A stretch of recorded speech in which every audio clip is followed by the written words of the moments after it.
लगी रही। Good morning student. आज हम आपको व्याकरण का पार्ट 3 पढ़ाएंगे।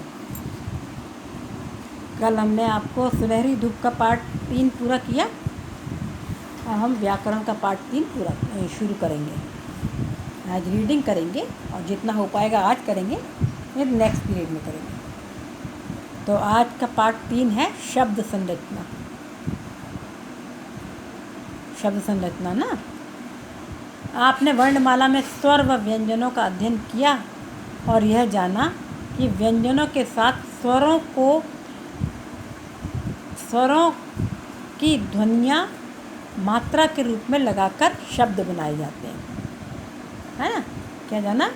वर्णमाला में स्वर व व्यंजनों का अध्ययन किया और यह जाना कि व्यंजनों के साथ स्वरों की ध्वनियाँ मात्रा के रूप में लगाकर शब्द बनाए जाते हैं, है ना। जैसे बगीचा, घोड़ा व पुस्तक विभिन्न वर्णों के मेल से बने हैं। अब बगीचा का विस्तृत रूप जानेंगे किस तरह से बना है। ब, तो ब ये स्वर रहित शब्द होता है, स्वर रहित व्यंजन। तो ब में आ लगा तो ब बना। ब के नीचे हलंत लगा हुआ प्लस आ, प्लस ग के नीचे हलंत लगा हुआ है प्लस ई, तो गी, प्लस च के संग आ लगा हुआ तो चा। तो क्या बना? बगीचा। घोड़ा, घ हलंत प्लस ओ, घोड़ा हलंत प्लस आ, घोड़ा। पुस्तक, प हलंत प्लस उ, पु प्लस स हलंत, और चूँकि इसमें आधा सा है इसलिए इसके संग में आ नहीं लगेगा। पुस्तक, त प्लस आ, त क प्लस आ, का, पुस्तक। इन सभी शब्दों का कोई ना कोई अर्थ है। यदि हम किसी शब्द के वर्णों में परिवर्तन करके लिखें तो शब्द अपना रूप बदल लेता है। जैसे बगीचा को हम गीचवा लिखें तो इसका कोई अर्थ नहीं रहेगा, तब यह शब्दों की श्रेणी में नहीं आएगा, क्योंकि शब्द के लिए वर्णों का सार्थक होना जरूरी है। मतलब कोई भी वर्ण जब हम पढ़ेंगे, कोई भी शब्द हम पढ़ेंगे, यदि उसका अर्थ निकलता है, हमको समझ में आता है, तभी वह शब्द है, नहीं तो उसको शब्दों की श्रेणी में नहीं लिया जाएगा। ठीक है, तो उसका ज़रूर अर्थ, कोई ना कोई अर्थ ज़रूर होना चाहिए। अर्थात इसकी परिभाषा क्या बनी? वर्णों के सार्थक समूह को शब्द कहते हैं। हो गया? समझ में? शब्द किसे कहते हैं? वर्णों के सार्थक समूह को शब्द कहते हैं। मतलब जिस शब्द का कोई अर्थ निकले वही शब्द कहलाता है। अब शब्दों के भेद मतलब प्रकार। शब्दों को 3 आधार पर बांटा गया है। नंबर 1 उत्पत्ति के आधार पर, नंबर 2 बनावट के आधार पर, नंबर 3 प्रयोग के आधार पर, है ना। शब्दों को 3 आधार पर बांटा गया है। अब उत्पत्ति के आधार पर देखेंगे। उत्पत्ति के आधार पर भी फिर से बांटा गया है उनको। तत्सम शब्द, तद्भव शब्द, देशज शब्द और विदेशी शब्द, है ना। तत्सम, तद्भव, देशज और विदेशी, 4 शब्द उसमें बांटा है, 4 भागों में बांटा उत्पत्ति के आधार के शब्दों को। तो तत्सम शब्द कौन से कहलाते हैं? संस्कृत भाषा के जो शब्द हिंदी में ज्यों के त्यों प्रयोग किए जाते हैं उन्हें तत्सम कहते हैं, तत्सम शब्द कहते हैं। जैसे वही शब्द संस्कृत में भी बोले जा रहे हैं और उन्हीं शब्दों को हिंदी में भी बोला जा रहा है, तो ये कौन से शब्द कहलाते हैं? तत्सम शब्द। जैसे ग्राम, हस्त, अग्नि, इनको हम हिंदी में भी यही बोलते हैं और संस्कृत में भी यही शब्द बोले जाते हैं। अब तद्भव कौन से शब्द होते हैं? संस्कृत भाषा के जो शब्द थोड़ा परिवर्तन करके हिंदी भाषा में प्रयुक्त होते हैं वे तद्भव शब्द कहलाते हैं। मतलब उनमें थोड़ा सा अंतर कर दिया जाता है। जैसे घृत से घी, सर्प से सांप, कर्ण से कान। संस्कृत में घृत बोला जाता है पर हिंदी में उसको घी बोला जाता है। संस्कृत में सर्प बोला जाता है और हिंदी में सांप बोला जाता है। कर्ण संस्कृत में कर्ण बोला जाता है और हिंदी में कान। इस तरह से ये तद्भव शब्द कहलाते हैं। अब तीसरे हैं देशज। ये वो बनी हुई है, टेबल बनी हुई है तत्सम शब्द और तद्भव शब्द की। अग्नि को आग बोलते हैं, घृत को घी, कर्ण को कान, पत्र को पत्ता, मयूर को मोर, ग्रह को घर, हस्त को हाथ, सूर्य को सूरज, कर्म को काम और ग्राम को गांव, है ना। तो ये आगे वाले तत्सम शब्द संस्कृत में हैं और उसके सामने तद्भव शब्द हिंदी में। अब तीसरे नंबर पे आते हैं देशज शब्द। जो शब्द देश की विभिन्न बोलियों व भिन्न भिन्न क्षेत्रों से भाषा में आए हैं वे देशज शब्द कहलाते हैं। जो विभिन्न देशों से, देशों में अलग अलग बोलियां बोली जाती है ना, तो वहाँ के क्षेत्रों से आए हैं अलग अलग देशों से, तो वो देशज शब्द कहलाते हैं। जैसे खाट, झाड़ू, पगड़ी, ये अलग अलग क्षेत्रों के हैं ये शब्द, तो अलग अलग क्षेत्रों से आए इसलिए इनको देशज बोला जाता है। और विदेशी शब्द वे शब्द जो अन्य देशों की भाषाओं से लिए गए हैं विदेशी शब्द कहलाते हैं। जैसे स्टेशन, स्कूल, रुमाल, किताब, ये हमारे यहाँ के शब्द नहीं, हिंदी शब्द नहीं है। स्टेशन और स्कूल इंग्लिश है, रुमाल, किताब लगता है ये उर्दू है ना। तो एक तो उत्पत्ति के आधार पर ये 4 भाग हुए, तत्सम, तद्भव, देशज व विदेशी शब्द। अब दूसरा शब्दों का भेद है बनावट के आधार पर। बनावट के आधार पर कौन कौन से शब्द होते हैं? नंबर 1 रूढ़ शब्द। रूढ़ शब्द ऐसे शब्द होते हैं जिनके टुकड़े नहीं किए जा सकते। यदि उनके टुकड़े किए जाएंगे तो उनका अर्थ नहीं निकलता। जैसे सूर्य, फूल, कुर्सी। अब सूर्य का टुकड़ा करेंगे तो एक हो गया सू और दूसरा हुआ र्य, तो खाली सू का भी कोई अर्थ नहीं है, र्य का भी कोई अर्थ नहीं है। फूल के टुकड़े किए जाएंगे तो एक हो गया फूल फू और दूसरा हुआ ल, तो फूल के भी फू का कोई अर्थ नहीं है, ल का कोई अर्थ नहीं, इसलिए इनके टुकड़े नहीं किए जा सकते। तो ये जो जिनके टुकड़े नहीं किए जा सकते वे शब्द कहलाते हैं रूढ़ शब्द। अब दूसरे हैं यौगिक शब्द। यौगिक कौन से होते हैं? 2 शब्दों के मेल से बनते हैं।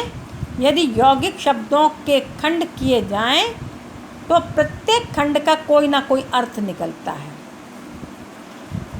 2 शब्दों के मेल से बनते हैं यौगिक शब्द और दोनों शब्द अलग अलग किए जाएंगे तो उनके दोनों शब्दों के अलग अलग अर्थ होंगे। जैसे विश्रामालय। विश्रामालय क्या होता है?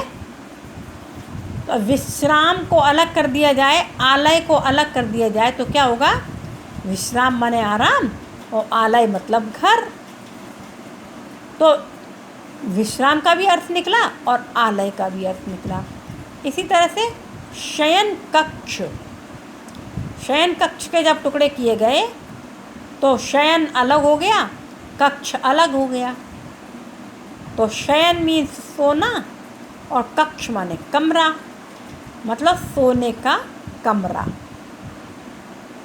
तो ये यौगिक शब्द हुए। इनके दोनों शब्द 2 शब्दों के मेल से बनते हैं और यदि इन दोनों शब्दों को अलग अलग किया जाए तो दोनों शब्दों के अर्थ निकलते हैं।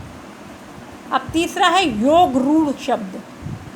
योग रूढ़ शब्द दो या दो से अधिक शब्दों के योग से बनते हैं और किसी विशेष अर्थ को प्रयुक्त करते हैं। दो शब्दों के मेल से बनते हैं और इनके मेल से कोई अलग ही अर्थ निकलता है।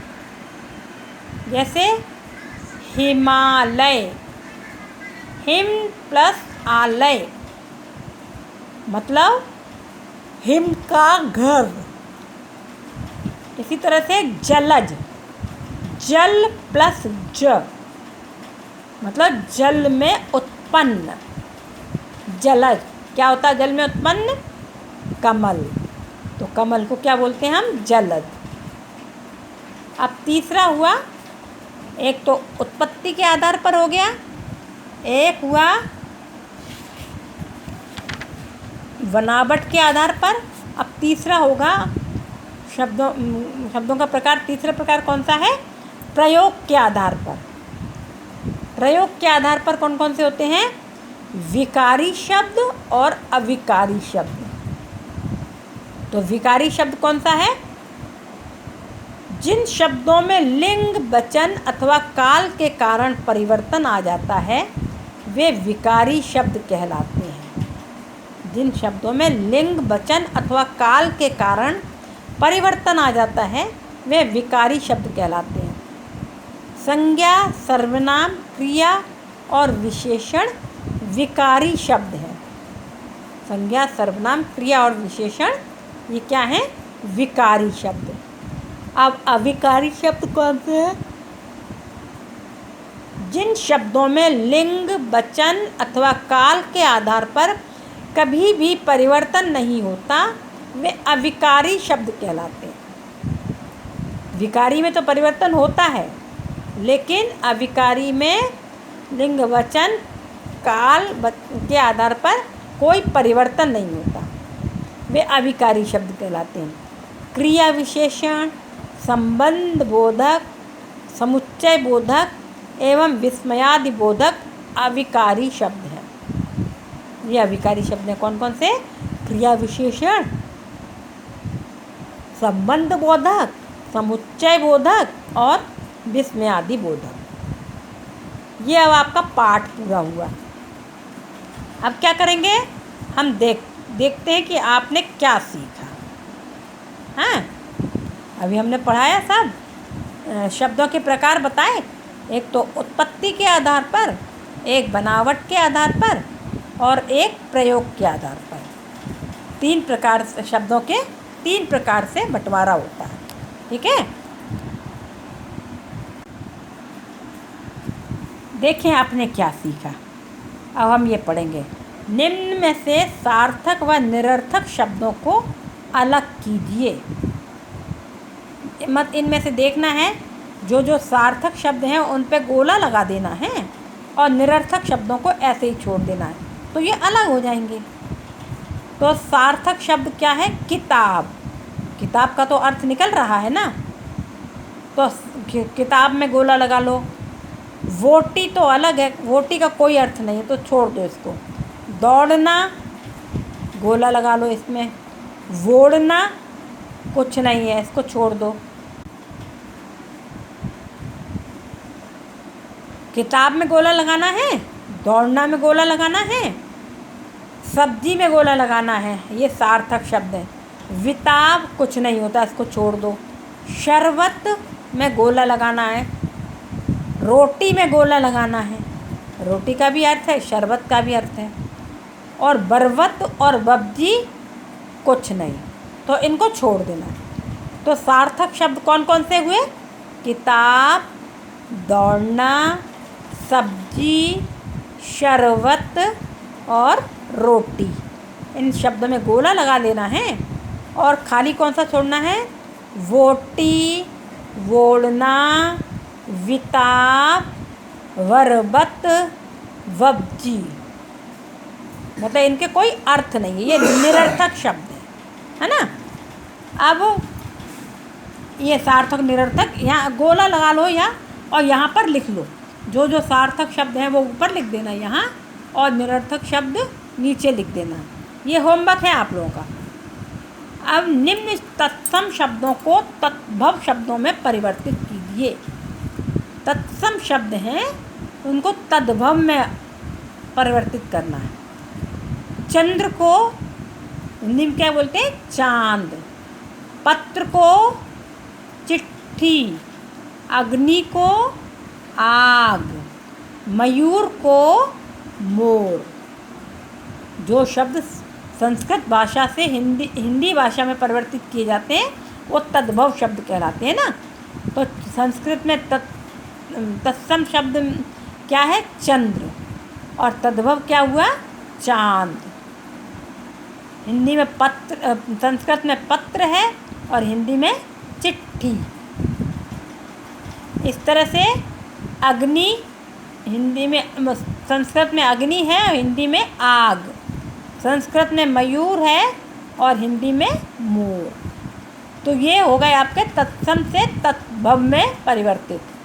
अब है नंबर 3, निम्न शब्दों में से तत्सम और तद्भव शब्दों को अलग कीजिए। यहाँ नीचे तत्सम जो मतलब संस्कृत वाले शब्द हैं, एक तो ग्राम होगा, एक वधु होगी, एक ग्रह, वधु नहीं होगी, ग्रह, दंत, हस्त, कर्ण, ये हुए, वधु भी है, ये सब हुए तत्सम शब्द, मतलब ये संस्कृत के शब्द हैं। ग्राम, ग्रह, हस्त, दंत, वधु और कर्ण। अब तद्भव शब्द कौन कौन से हुए? नया, घी, दिया, आग और मोर और काम, ये हुए तद्भव शब्द। तत्सम शब्द मतलब संस्कृत में और तद्भव मतलब हिंदी में। अब निम्न रूढ़, यौगिक व योग रूढ़ शब्दों को अलग कीजिए। रूढ़ शब्द क्या है इनमें? दाल और कुर्सी। रूढ़ शब्द है दाल और कुर्सी, मतलब इनको अलग अलग करके यदि अलग कर दिया जाए तो इनके कोई अर्थ नहीं निकलते दोनों हिस्सों के। और यौगिक का क्या है? जयमाला और दशानन। इसका क्या है कि जय, दोनों अर्थों को यदि अलग अलग कर दिया जाता है, दोनों शब्दों को, दो शब्दों से मिलकर बनते हैं यौगिक, और दोनों को अलग अलग कर दिया जाए तो दोनों के अर्थ निकलते हैं। जैसे जय और माला। जय मतलब विजय होता है और माला मतलब माला। इसी तरह से दशानन, दशा मतलब 10 और आनन मतलब सिर, 10 सिर। योग रूढ़, अब तीसरा क्या है? योग रूढ़। योग रूढ़ शब्द क्या होते हैं? जो 2 या 2 से अधिक शब्दों के योग से बनते हैं। तो इसमें है नीरज। तो योग रूढ़ शब्द में क्या? नीर, एक तो नीर और दूसरा ज, मतलब पानी में रहने वाला। क्या हो गया? नीरज मतलब कमल। विद्यालय, विद्या, एक विद्या का अर्थ विद्या और आलय, तो ये हो गया विद्यालय है। अब ये आपका हो गया क्या? Warning, battery too low to use flash.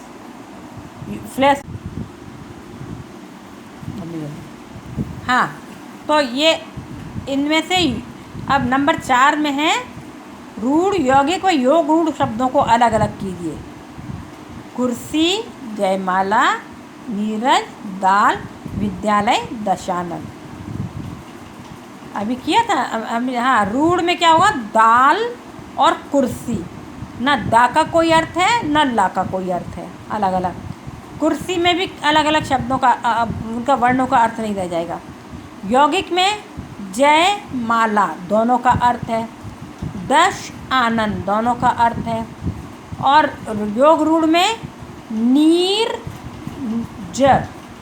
Neeraj में उत्पन्न। विद्यालय, विद्यालय, इसका भी अर्थ है। तो योग रूढ़ शब्द हुए नीरज और विद्यालय, यौगिक हुए जयमाला और दशानन, और रूढ़ हुए दाल और कुर्सी। अब है हमारे प्रश्नोत्तर, मौखिक प्रश्नोत्तर। शब्द किसे कहते हैं? सबसे पहले ही बताया था हमने आपको, वर्णों के सार्थक समूह को किसे कहते हैं? शब्द वर्णों के सार्थक समूह को, जिनका कोई अर्थ निकले, उनको क्या कहते हैं? शब्द। जिन शब्दों का कोई अर्थ ना निकले उन्हें क्या कहते हैं? जिन शब्दों का कोई अर्थ ना निकले उन्हें निरर्थक शब्द कहते हैं। क्या कहते हैं? निरर्थक, बिना अर्थ के। अब है, निम्न वाक्यों को सही शब्दों द्वारा पूरा कीजिए। ये इनसे छांट करके खाली स्थान मतलब भरना है इनमें। शब्द संस्कृत भाषा से ज्यों के त्यों हिंदी भाषा में आए हैं। कौन से शब्द? तत्सम शब्द। तत्सम शब्द को वही हिंदी में बोला जाता है, वही संस्कृत में बोला जाता है। और वर्णों का सार्थक समूह शब्द कहलाता है। क्या है? दूसरे में क्या आएगा? सार्थक। तीसरा है, योग रूढ़ शब्द रूढ़ और यौगिक होते हैं। क्या होते हैं? रूढ़ और यौगिक होते हैं। तो क्या पहले में क्या आया? तत्सम, दूसरे में सार्थक, तीसरे में रूढ़ और यौगिक। ये क्वेश्चन नंबर 2 पूरा हुआ आपका। अब क्वेश्चन नंबर 3, निम्न में से सही विकल्पों का चयन कर उन पर राइट का चिन्ह लगाइए। अविकारी शब्द लिंग, वचन और काल के आधार पर नहीं बदलते हैं। विकारी शब्द बदलते हैं लेकिन अविकारी नहीं बदलते हैं। तो इसमें लिखेंगे नहीं बदलते। नहीं बदलते पर निशान लगाएंगे राइट का।